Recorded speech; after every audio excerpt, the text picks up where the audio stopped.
Dan Bongino is a former Secret Service agent, NRA TV contributor, author of the brand new book Spygate, The Attempted Sabotage of Donald J. Trump. Dan Bongino joins us now. So, Dan, I hate to think that any prosecution is politically motivated, but in a country in which a year and 3 months is the average sentence for tax evasion, to see a man facing 305 years raises red flags, to put it mildly.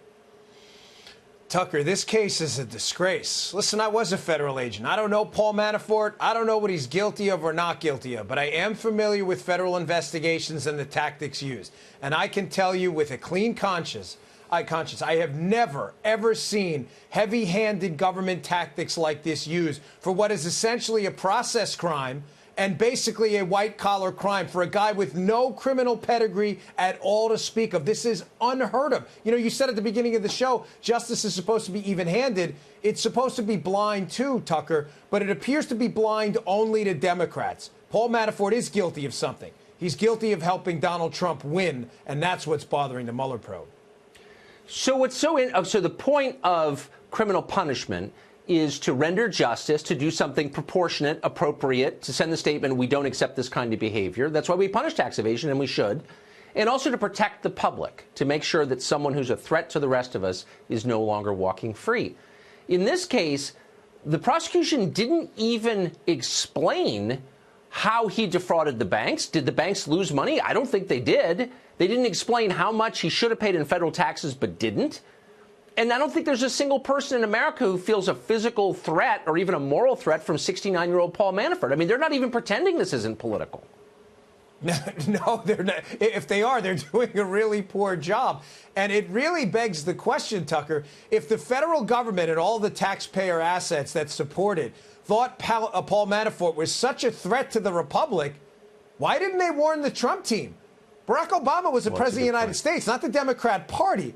Why didn't they warn the Trump team that this dangerous threat that had to be put in solitary confinement, that had to have the full force of the government weaponized against him? Why didn't they warn them?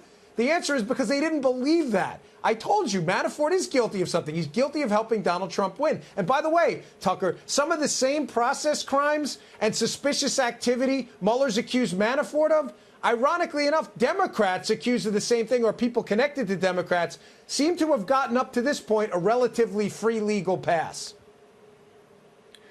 Even as a matter of, for appearances, would you, if you were Robert Mueller, appoint as the lead prosecutor in a case against Donald Trump's former campaign manager, a Hillary partisan who went to her victory party on election night?